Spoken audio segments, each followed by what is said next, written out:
Bab 431. Biarkan dia pergi dan bermain denganku. Terdengar suara derit pintu menutup, dan beberapa pengawal berjas hitam mengikuti Musashi Soichiro, dan bekerja sama untuk menutup pintu halaman yang berat itu. Kemudian mereka menutup pintu lagi, dan semua berdiri di dalam pintu dengan dada terlipat. Posisinya jelas tidak membiarkan orang luar masuk mengganggu mereka, atau membiarkan orang-orang di halaman melarikan diri. Musashi Soichiro melipat tangannya di dada, dan berkata dengan sikap menantang, "Saya Musashi Soichiro, Anda pasti pernah mendengar nama saya. Hari ini saya mewakili Eguchi Dojo untuk melawan Anda orang-orang sakit di Asia Jauh. Jika kamu kalah, hancurkan papan nama, tutup perguruan secara permanen, dan semua harus berlutut di depanku dan mengakui bahwa kamu adalah orang sakit di Asia Jauh." Setelah mendengar ini, geng praktisi seni bela diri seperti Nindi Slay meledak dengan amarah. Orang sakit Asia Jauh, ini adalah penghinaan terbesar bagi orang XXX. Setelah mendengar ini, Kenshi Harimurti hanya mengangkat kelopak matanya sedikit dan menatap pria arogan itu. Gila. Pikirnya pada dirinya sendiri. Oke, jangan bicara omong kosong, di mana Presiden Murio Slay, panggil dia, aku ingin tahu kemampuan apa yang dia miliki, berani membuka aula seni bela diri di sini. Musashi Soichiro melepas jubahnya, mengungkapkan tubuhnya gemuk, sombong dan otentik. Pria berotot yang dijuluki Siklonus memimpin dan berkata dengan tegas, Presiden Slay hampir berusia 50 tahun, dan dia telah lama berhenti bertarung. Jika Anda ingin bertarung, bertarunglah dengan kami, jangan ganggu orang tua. Seorang pria terkenal, dia tidak memberitahu pihak lain bahwa Presiden Slay sakit dan tidak dapat maju untuk bertarung, untuk menjaga reputasi yang telah dikumpulkan Presiden Slay selama bertahun-tahun, jangan sampai orang mengatakan bahwa dia berpura-pura sakit untuk menghindari perang. Musashi Soichiro tidak kecewa setelah mendengar ini, dan mengangguk setuju. Kemudian dia bertanya dengan arogan, lalu di antara perguruanmu, siapa yang paling kuat sekarang? Ini aku. Kakak senior dari perguruan Slay, Keanu Rain. Bertentangan dengan harapan Kenshi Harimurti, di antara kelompok pejuang seni bela diri Slay seperti Siklonus, seorang pria rendah yang telah lama diam, penampilannya tidak terlalu mengesankan, dia tidak terlalu kuat melangkah keluar. Musashi Soichiro memandangnya beberapa kali, dan segera berkata dengan ekspresi jijik, kamu tidak bisa melakukannya, aku bisa menjatuhkanmu dengan tamparan, kamu dan mereka semua, maju saja bersama. Dia berani meremehkan kita. Kakak senior, pukul dia dengan keras. Kata orang banyak dengan marah. Aku Keanu Rain? Soichiro Musashi, lihat gerakan jurusku. Keanu Rain tidak mengatakan banyak omong kosong. Setelah mengatakan namanya, dia naik setiap inci, dan kemudian dengan cepat membanting 1 inci pukulan dan meninjunya dengan tajam. Dia tahu bahwa pegulat sumo semuanya gemuk dan kemampuan bertarung mereka jauh lebih kuat daripada praktisi seni bela diri biasa, jadi dia tidak memukul dada dan perut dengan pukulan ini, tetapi langsung mengambil sendi siku Musashi Soichiro, berharap untuk memukul lawan dengan satu tangan melumpuhkan dan mengurangi kekuatan tempur lawan. Tepuk. Lengan dan sendi siku Musashi Soichiro ditinju dengan kuat, tetapi Musashi Soichiro tidak bergerak sama sekali dan tidak melakukan gerakan defensif, dia masih angkuh dan menerima pukulannya. Seperti lalat capung yang menggoyang pohon, Musashi Soichiro tidak mengalami kerusakan apapun, tetapi lemak di sekujur tubuhnya sedikit bergetar. Keanu Rain terkejut, dia mengerahkan kekuatannya lagi, tiba-tiba berjongkok dan meninju lututnya dengan keras. Terkunci.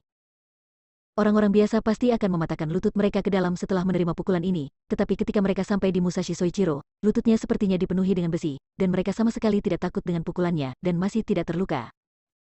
Aku bilang tadi, suruh mereka maju semua, cepatlah.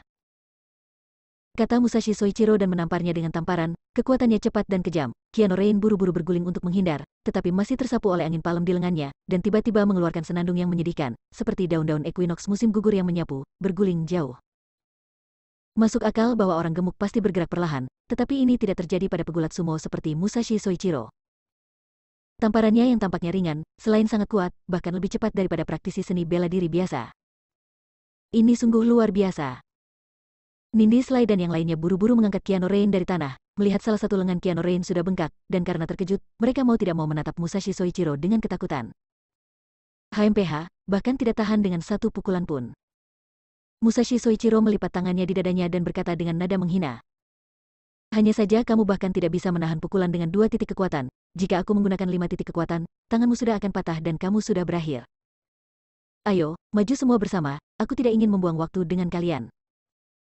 Semua orang saling memandang setelah mendengar ini, dan akhirnya, mereka semua memandang Nindi Slay dengan bertanya, jelas meminta pendapat nona tertua. Nindi Slay menghadapi Musashi Soichiro, wajahnya yang cantik memerah, dan dadanya bergetar karena kegembiraan. Jika Anda berani meremehkan kami, maka jangan salahkan kami karena tidak berbicara tentang seni bela diri. Namun, Musashi Soichiro sama sekali tidak memperhatikan kepalan tangan dan kaki mereka. Dengan lambaian tangannya, 2 atau 3 orang akan ditampar dan diteriaki, lalu dia berbalik dan berkibar, memeluk Siklonus di belakangnya. Tiba-tiba Siklonus merasa seperti dia terjebak dalam lingkaran besi lengan baja. Musashi Soichiro tertawa dan mengencangkan tangannya dengan santai. Mendengar seperti suara kartu digosok, Siklonus meraung di lengannya, dan kemudian mematahkan tulang rusuknya dan pingsan. Pada saat ini, semua orang takut, dan mereka semua mundur, menatapnya dengan takut-takut. Musashi Soichiro tampaknya lebih tertarik pada Nindi Slay yang cantik, dan berjalan ke arahnya, wajahnya yang jelek dan gemuk penuh dengan senyum cabul. Kemarilah, Nona Slay, jangan lari. Datang ke pelukan Soichiro, saya ingin memelukmu. Saat berbicara, Musashi Soichiro berjongkok di atas kuda-kudanya, menatap Nindi Slay dengan seringai, dan mengambil postur berlari, seperti truk yang akan berlari menuju Nindi Slay. Nindi Slay tahu bahwa gerakan gulat sumo ini sangat kuat. Soichiro Musashi, lepaskan dia, aku akan bermain denganmu. Pada saat kritis ini, sebuah suara datang tanpa ragu-ragu. Kenshi Harimurti bangkit dari tempat duduk batu, dan berjalan menuju Soichiro Musashi tanpa ekspresi. Apakah dia gila? Melihat wajah putih kecil Kenshi Harimurti tidak takut mati, pikiran ini muncul di benak Nindi Slay untuk pertama kalinya. Dan orang lain, seperti Nindi Slay, menatap Kenshi Harimurti seolah-olah mereka melihat seorang idiot yang secara otomatis akan mati. Siapa kamu, berani melawanku? Musashi Soichiro melihat dengan jelas pria itu berjalan, seperti jenis wajah putih kecil yang dipelihara oleh wanita, dan dia sangat menghina di dalam hatinya. Tidak peduli siapa.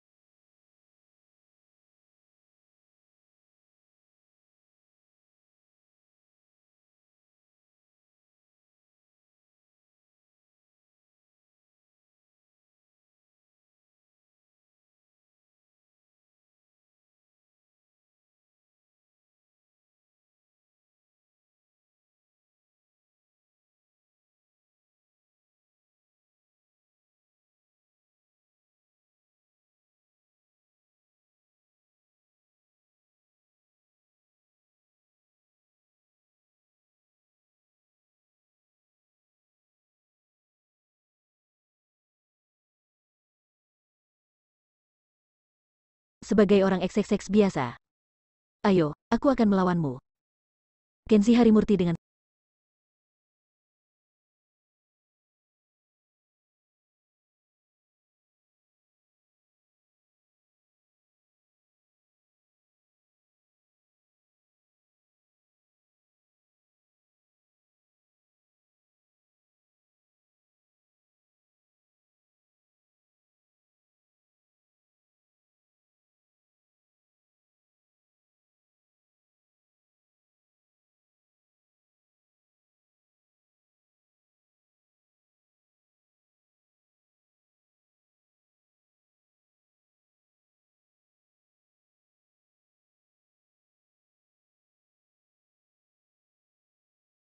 tangan, dan memberi isyarat padanya untuk datang.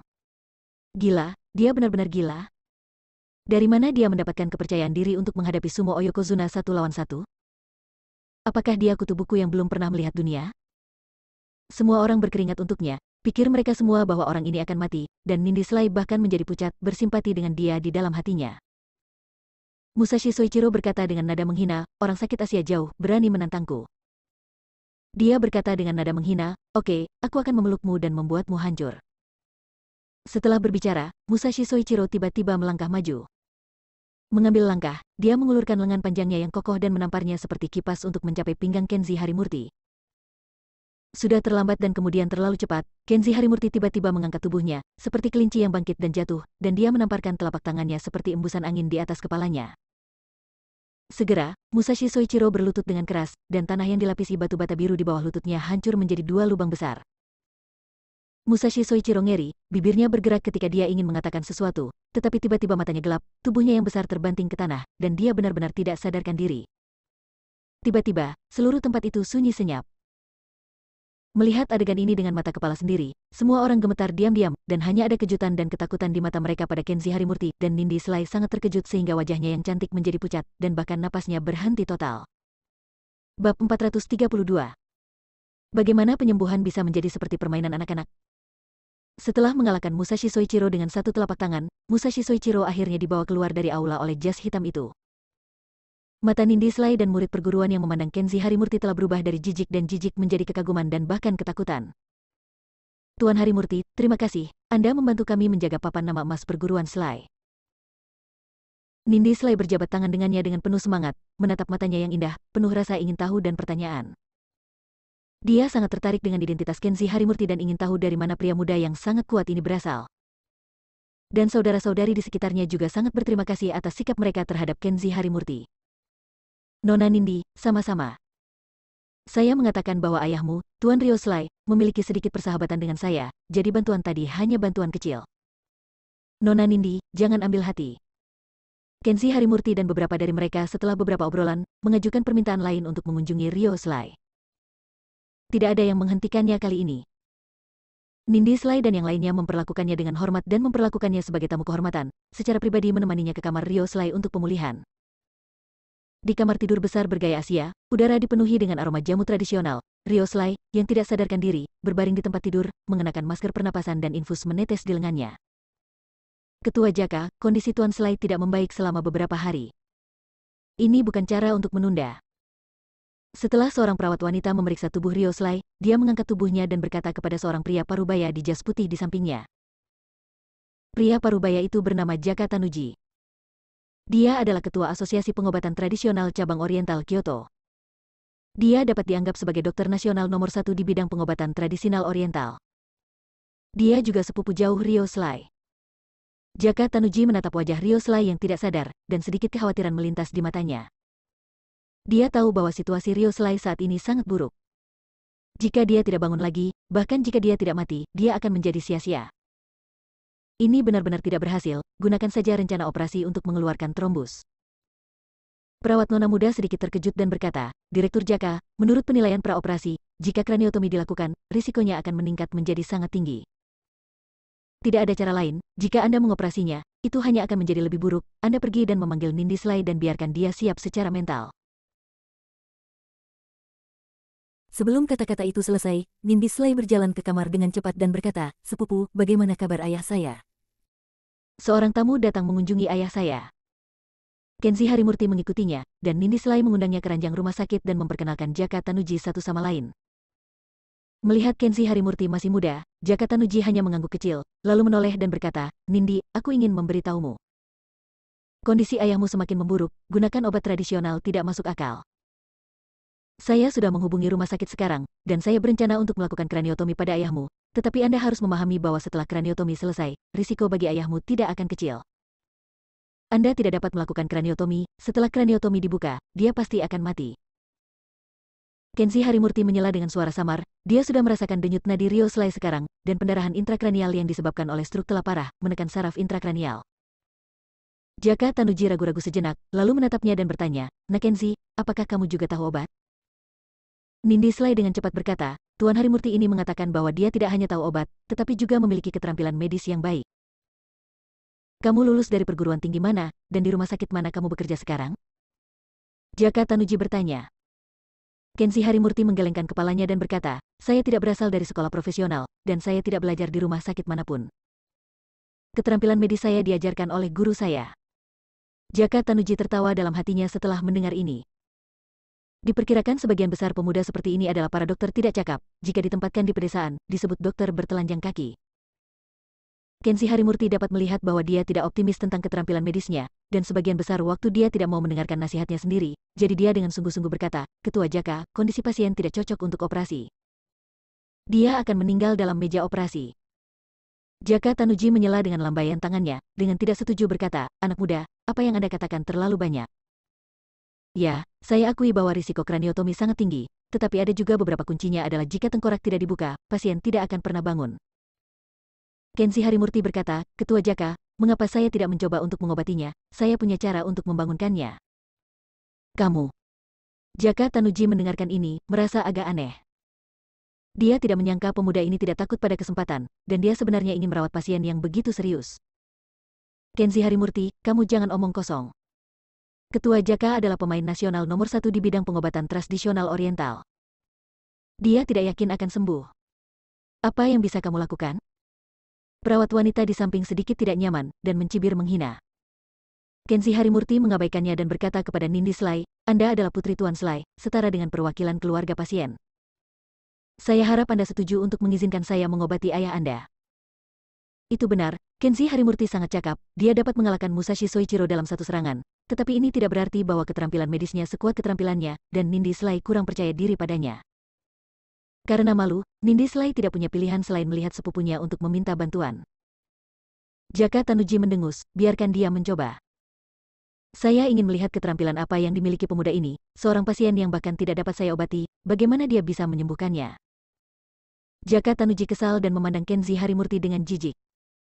Dengan persetujuan Nindi Sly, Kenji Harimurti mengambil peralatan akupuntur Jaka Tanuji dari meja, datang ke ranjang, mengeluarkan jarum perak terpanjang, melihat rongga mata pasien, dan perlahan-lahan menusuk jarum ke dalam. Jangan melakukan banyak omong kosong lagi.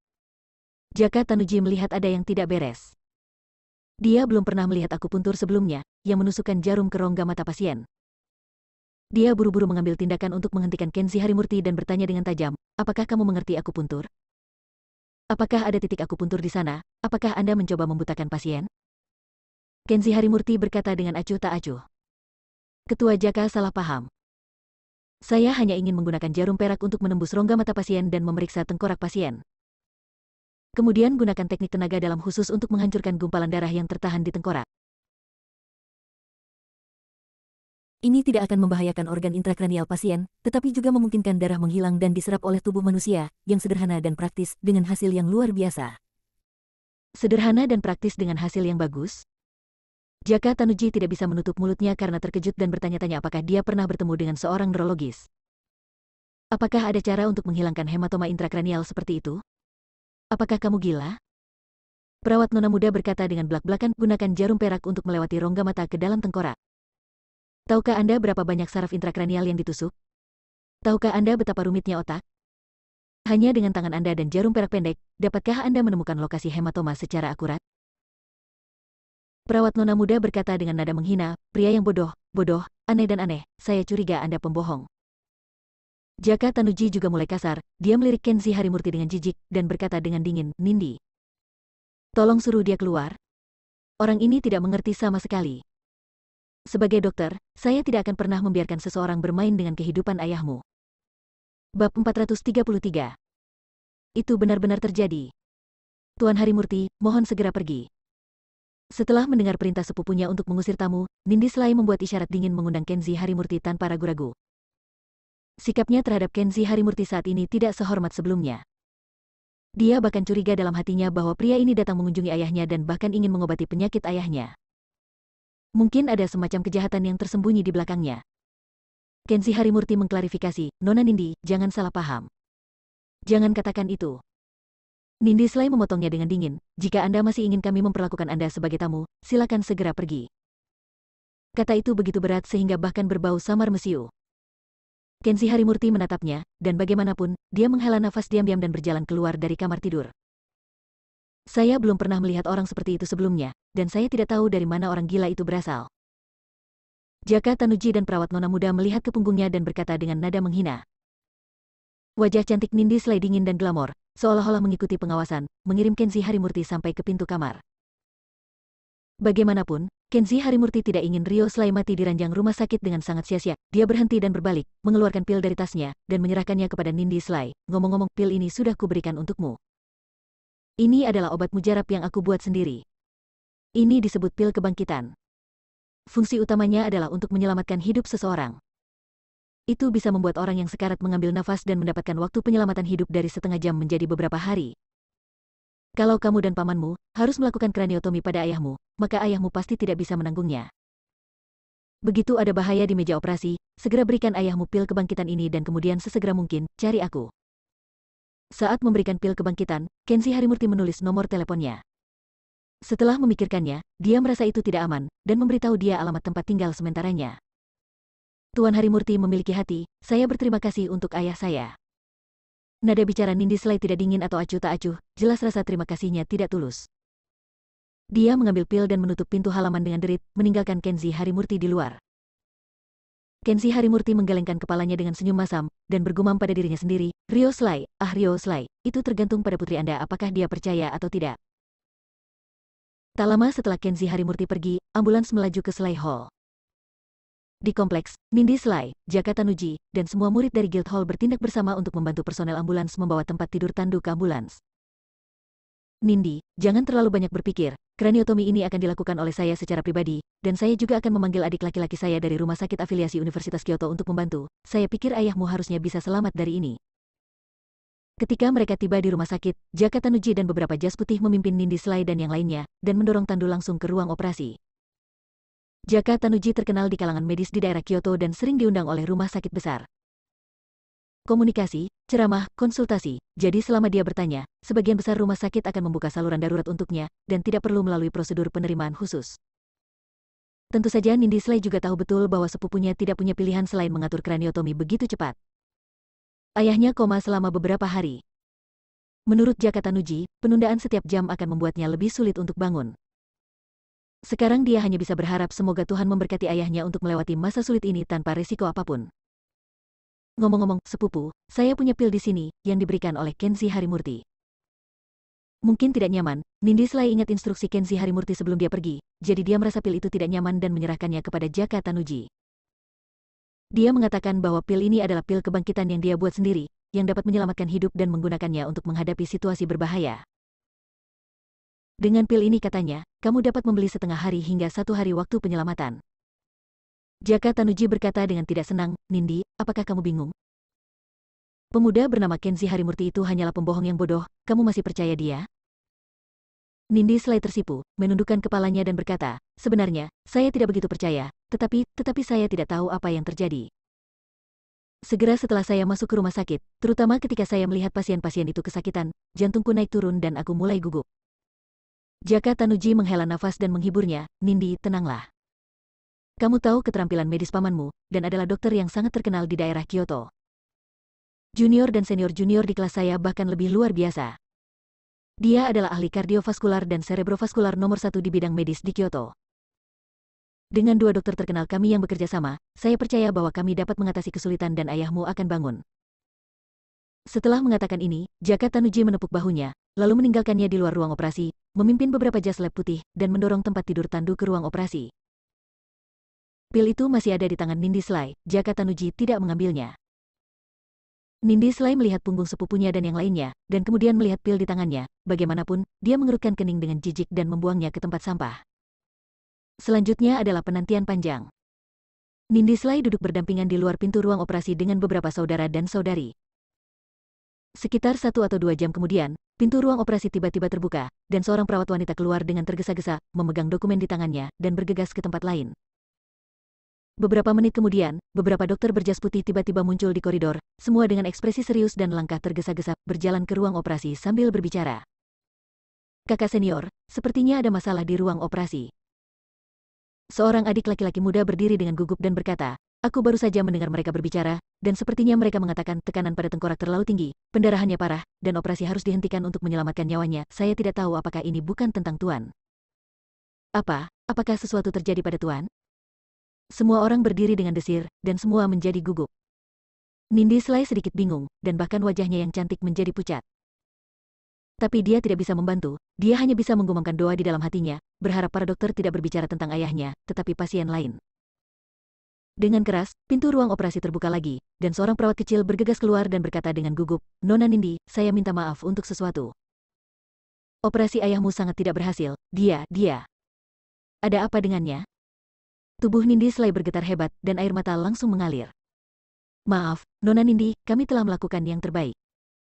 Perawat kecil itu menundukkan kepalanya karena malu, tidak berani menatapnya. Mendengar ini, Nindi Slay hanya merasa kepala dan matanya menghitam, dan dunia berputar, tiba-tiba, kakinya melunak dan dia jatuh ke pelukan orang lain. Tuan. Beberapa saudara lainnya meraung kesakitan dan bergegas ke ruang operasi. Hei, kamu tidak bisa masuk. Perawat kecil itu buru-buru menghentikannya, tetapi itu tidak berhasil. Ada kekacauan di pintu ruang operasi, dan murid-murid Rio Slay seperti gangster gila, dan mereka pecah dalam kelompok. Dengan bantuan saudara, Nindi Slay juga datang ke ruang operasi sambil menangis. Jaka Tanuji masih mengenakan gaun operasi berdarah, seperti sepotong kayu, berdiri di depan tempat tidur operasi, seolah-olah dia sudah menyerah pada operasi untuk menyelamatkannya. Paman. Nindi Slay mengguncangnya dengan kuat dan menangis, ada apa dengan ayahku? Ada apa dengan ayahku? Jaka Tanuji menatapnya bingung, dan setelah beberapa saat, dia berkata dengan nada meminta maaf, maafkan aku sudah mencoba yang terbaik. Aku tahu itu salah begitu tengkorak dibuka, ayahmu. Dia menggelengkan kepalanya dengan sedih, lihat saja dia beberapa kali lagi, mereka akan menutupi dia dengan kain putih. Guru. Setelah mendengar ini, beberapa saudara dan saudari semua jatuh ke ranjang rumah sakit, menangis dengan keras satu persatu. Tubuh Nindi Slay gemetar, dan wajahnya yang cantik pucat, seolah-olah dia disambar petir. Dia pergi untuk memanggil ayahnya beberapa kali, tetapi ayahnya tidak bergerak, dan dalam kesedihan, dia menangis. Jaka Tanuji, kamu mengembalikan nyawa guruku. Dalam kesedihan, seorang murid bergegas untuk meraih Jaka Tanuji, dan memarahi dengan penuh semangat, omong kosong macam apa kamu seorang dokter terkenal? Pemuda bernama Kenzi Harimurti telah mengingatkannya pada saat itu. Anda tidak dapat membuka tengkoraknya, tetapi Anda tidak mendengarkan, Jaka Tanuji, Anda membayar kembali nyawa guruku. Kemudian dia menjatuhkan Jaka Tanuji dengan pukulan, dan segera, terjadi kekacauan, dan beberapa murid dan staf medis saling tarik-menarik. Mendengar nama Kenzi Harimurti disebutkan oleh adiknya tadi, Nindi Slay terkejut dan teringat pil yang dia berikan sebelum dia pergi. Saat berikutnya, Nindi Slay berlari keluar dari ruang operasi dengan tergesa-gesa dan langsung pergi ke tempat sampah tempat pil-pil itu dibuang. Jangan pergi, serahkan sampahnya padaku. Melihat seorang pembersih kebetulan sedang mengganti tempat sampah, Nindi Slay buru-buru bergegas, meraih tempat sampah di tangannya, dan kemudian, seperti orang gila, meletakkan tong sampah di tong sampah. Dia melakukan pencarian dengan putus asa, harus menemukan pil penyelamat hidup yang berharga.